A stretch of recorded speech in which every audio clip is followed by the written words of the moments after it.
Well,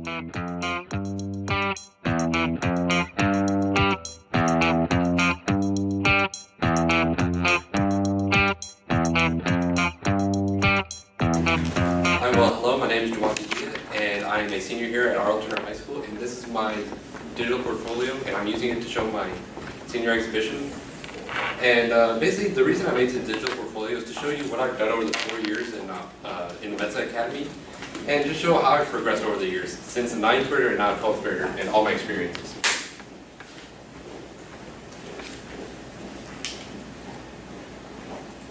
Alright, so what I'm going to do is go sequentially from what I did in 9th grade, 10th grade, 11th, and then 12th. And the first thing I did was I made my personal statement. Basically, what I wanted to convey by giving this personal statement is not talking about who I am, but what I hope to achieve. And that's basically, all my years in Mesa, I've started to do things. I work hard, but what I try to do is I try to get solutions with simple results. So like, I would work really hard, but if there's a simple way to do something, then I would rather take that way, because that's what innovation is. All throughout mankind, people have done innovation to make things really simple and efficient. We can talk about cars. Just look at it. Henry Ford made the internal combustion engine because he wanted to make things more efficient. He didn't want humans carrying boxes anymore or using horse and carriages. He wanted things to be simpler and faster. And that's what innovation is. He used it to change the engines that people already had and made what we use today. And that's basically what I try to achieve every day here at Mesa. Is while doing projects, you're trying to do things simple and try to get the best result out of them.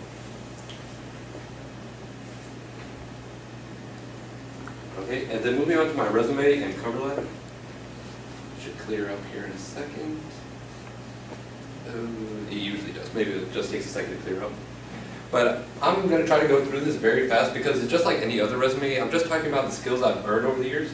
And so the first thing that you can see on there is the relevant courses. That's what I think employers would look at when they first get my resume, because it shows my experiences with all the things I could do. So the first thing I have on there is my Intro to Engineering and Design. That's actually the first class I took here at Mesa. And I think that's the class that most helped me out because it showed me what I will be expecting every year if I ever get a job in the engineering field. The second thing I put on there was my Ignite class, which is basically my aerospace engineering class I took my sophomore and junior year. And I put that on there is because since I have now decided to take a major in aerospace engineering, I thought it was really important because that's the class that actually got me interested in all the things that I'm going to be doing in college and hopefully after. And after that, I move on to my strengths, which are my computer skills. I'm used to all the programs that we have, such as Microsoft Office, PowerPoint, and then moving on to all the AutoCAD programs too. I've actually taken the AutoCAD certification test when I was a sophomore. It didn't turn out that well. But I'm still very proud of myself that I actually took the test, the same test that adults take to get their certification. And even though I didn't pass it, I still think I gained a lot of experience from it. And after that's my community service. And I did a lot of my community service here at Mesa and whatever they've organized outside. So like some of the things they've done in downtown Carrollton and health centers. And the reason I focus it here is because Metsa's given a lot of things to me and I just wanted to give back. That's why I tried to focus in Turner and Mesa.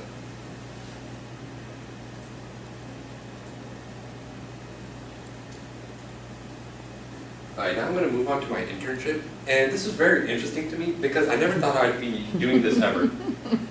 I've always wanted to be an engineer. I've always wanted to do something where I could work with my hands or work with my mind to build something.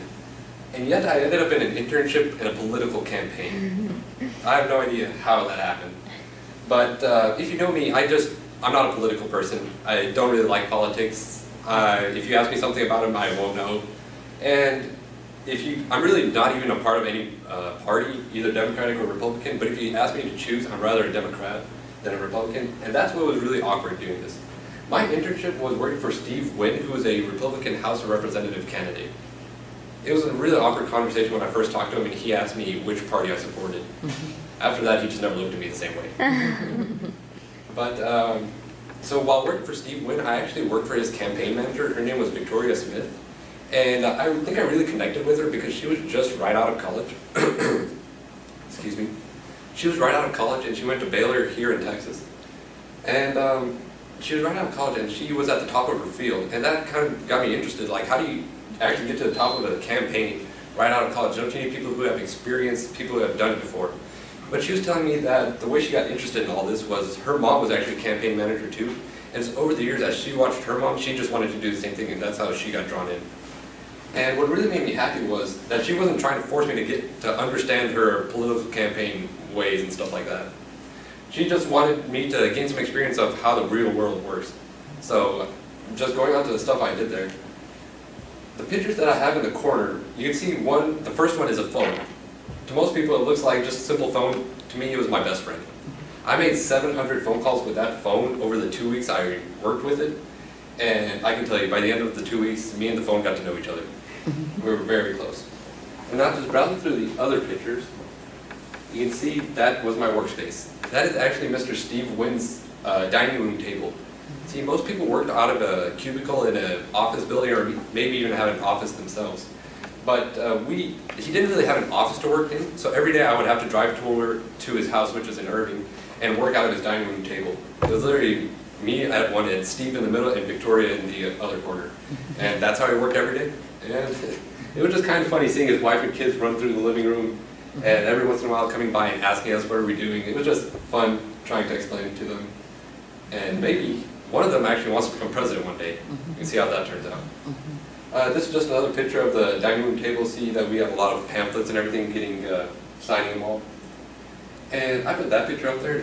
The first day I ever worked with Steve, he actually showed me this, and he wanted me to just take a look at it and see why he put this on the front of his campaign poster. Till this day, I don't know.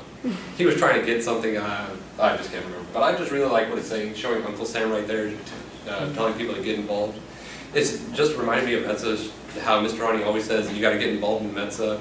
It helps you socialize, it helps you collaborate, and it helps you to get to know your teachers and other students. That is a poster that we put up all over the cities, and the reason I put that up there is because I actually helped design it. The circle with Steve in the middle, that's actually been branded to Steve by himself. Nobody else used it in the Republican Party, and it just kind of made me happy that I was the one who suggested it, so I just thought it would be fun. And there's some volunteers. One thing I did a lot on my internship was I went block walking, and for you who don't know what that is, that's basically, you know the guy who walks around to everybody's house and asks them about personal stuff? That was me. Yeah, it was summer, it was really hot, and it was just something I don't want to do again, but I got a lot of experience from it because it was a way I've never actually talked to people with. I never had to be that nice to people. It's just walking to everybody's door and asking them about their opinion is just an experience that I hope to never do again, but it just really changed my perspective about things. And the last picture I have here is just a picture of another one of my best friends, copier. Used it so much. Love that guy. Alright, and now moving on to my showcase project. Basically, in internship, after you're at your internship for a little bit, you do a showcase project, which is me trying to help out my company, or in this case, Victoria.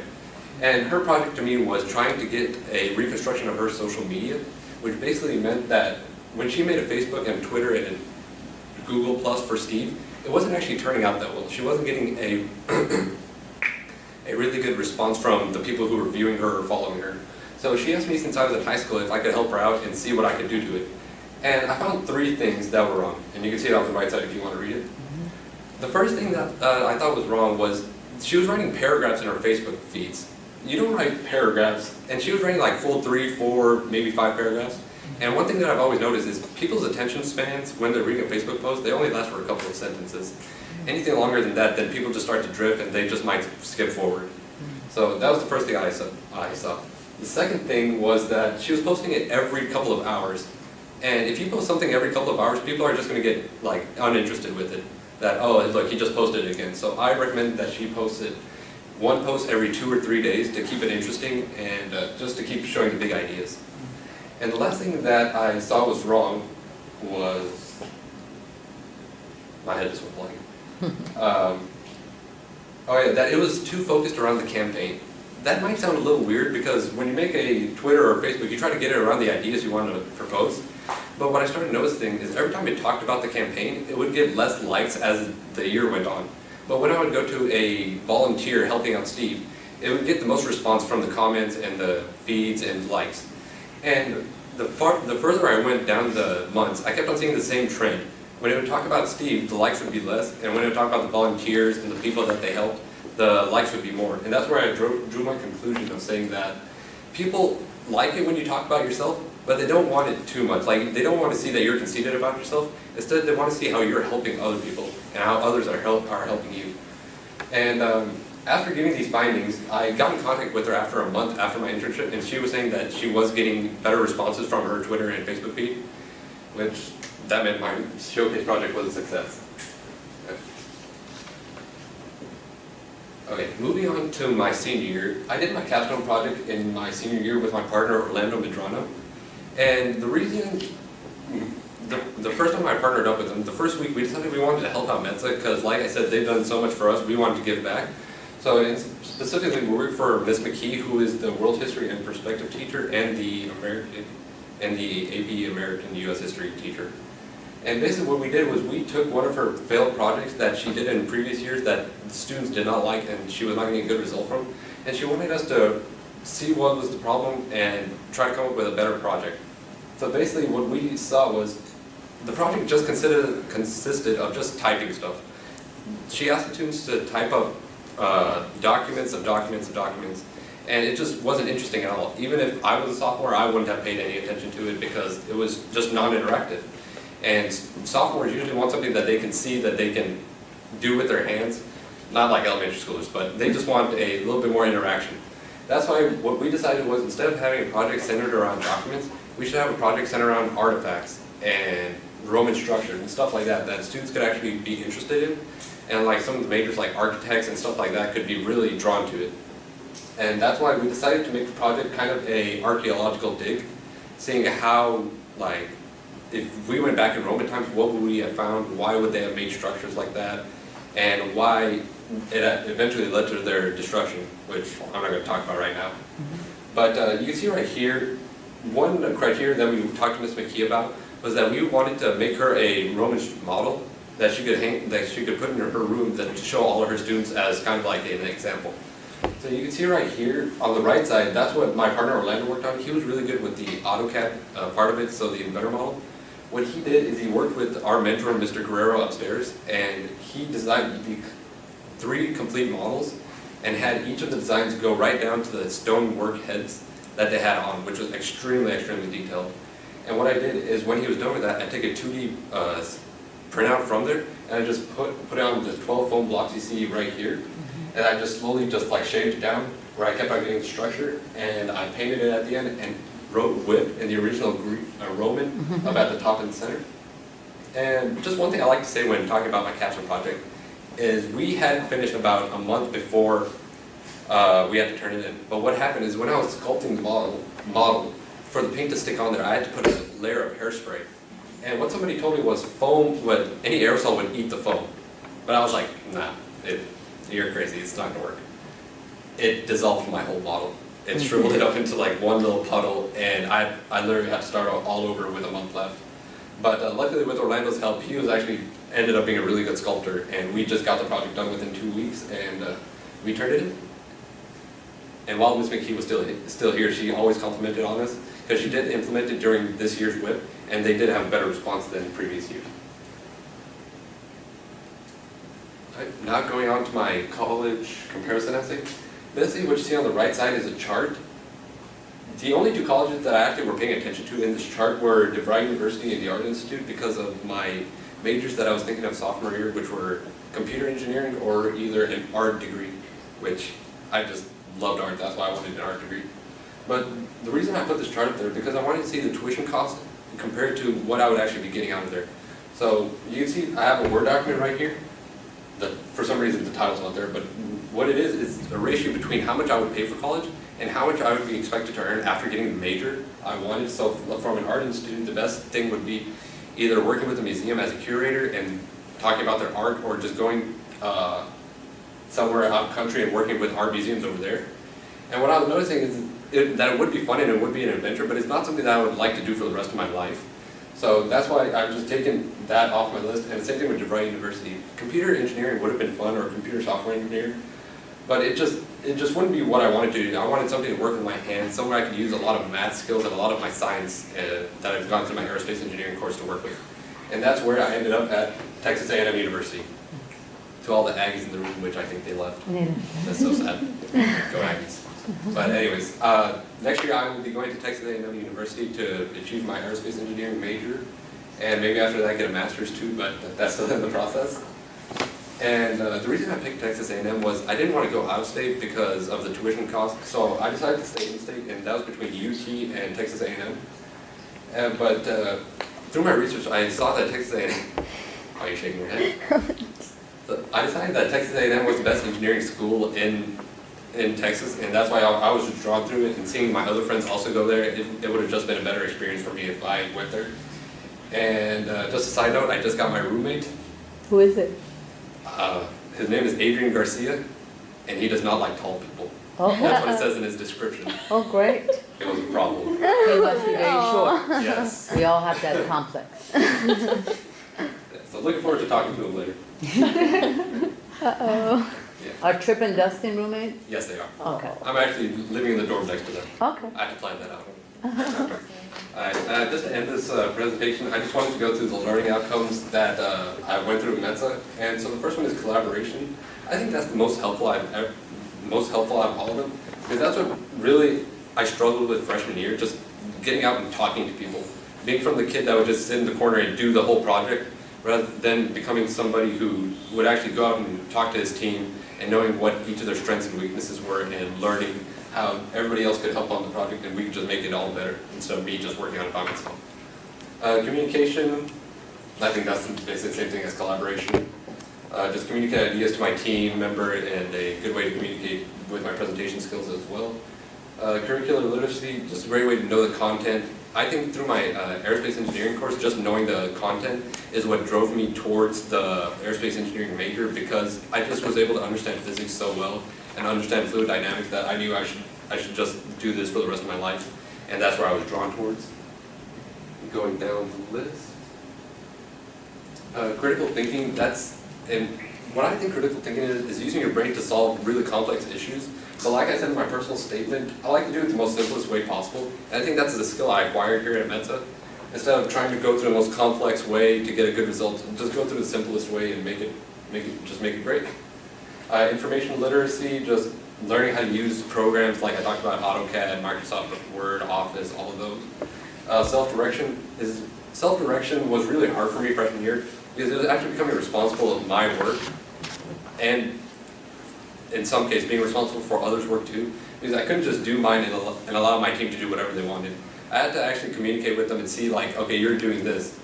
Well, wouldn't this be better here? I couldn't be afraid anymore of telling somebody that this couldn't work or we could do this better. I just had to get out of my shell and start talking to people. Yeah, that's it. And to end this presentation, my contact info. Thank you.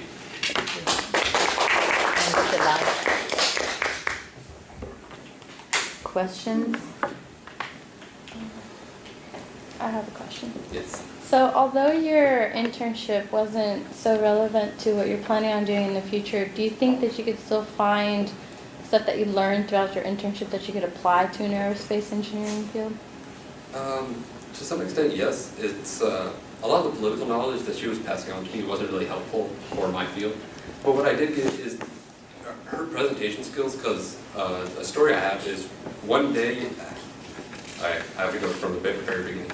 So I was working for Steve Wynn, but basically I was working for his campaign manager, and she was on 24/7 call. So when she's on 24/7 call, that means I'm on 24/7 call. So I got a call one day at 6 o'clock in the morning saying that plans have changed. You're gonna have to bring a suit, make sure your hair is all nice, make sure everything's good, and meet me at Steve's house and we're gonna go to a business meeting. And basically what happened is I sat there, I'm an intern at a business meeting, I was just sitting watching what's going on. And as soon as it started, she just stood up and just started talking about Steve, and it just wowed me how that she could just promote his ideas so well. And I just wanted to be able to do the same thing with anything I present now. Having the ability to just stand up in front of people and just give a presentation like I am now, but without a presentation media, just talking and conveying those ideas perfectly. I know that, I know why you were at that internship, but I'm not going to share that here. But just reflecting back though, And situations like that is gonna happen again in your life. So have you reflected back to see how you can prevent finding yourself in places that you don't wanna be? Okay? What is it Well, that my you need places- to?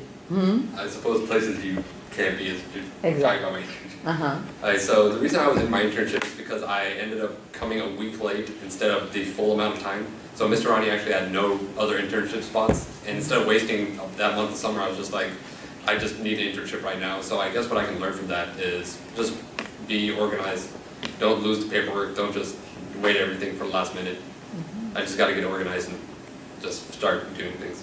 And it seems like you've done that, because now you're going to A&M, and it's not an easy chart, to get into A&M and Yeah. do that. So I'm glad you've reflected on that. I'm gonna ask you the same question.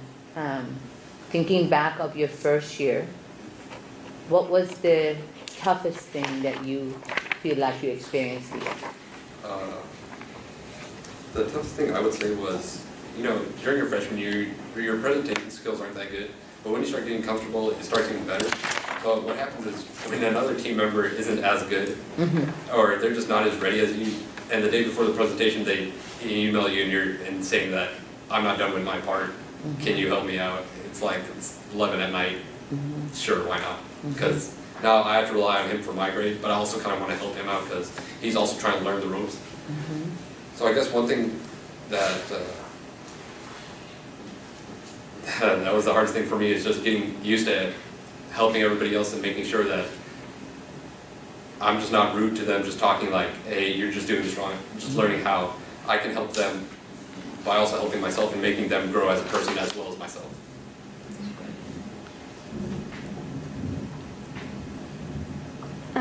In your 4 years, what do you feel, which project are you the most proud of, and you feel that your entire team contributed? A project as in a class or a kind of a team effort outside of class, Can you give such an as clubs and stuff. Can you give an example for both? Yes, I can. So in class, I was in my first year, my IED, just the puzzle cube project. Just the people I was paired up with, I just didn't think they would do that well, and just surprisingly, they just came out of their shell and just started working with me, and it just made me really happy that during our presentation, Mr. Guerrero thought that we had the best presentation, and we actually got first place among that. So I would think just don't have expectations before knowing people, because they can also just turn it around just like that. And outside of classes and club, when for the STEM Galveston thing, when me and my partner Triple Ingworth went out there, we literally made the presentation the night before and gave it to Miss Ronnie that morning, and she accepted it, and we went out to Galveston just expecting the worst because we didn't have any time to present, any time to rehearse or anything. And we went out there and just started talking, and people just genuinely was interested in what we were talking about. That kind of boosted our standards, I guess, and we just started going for it, and we ended up winning the whole STEM Galveston thing. And that made me just really happy to see that people are generally interested in stuff we do here, and that I could actually make a major out of this stuff.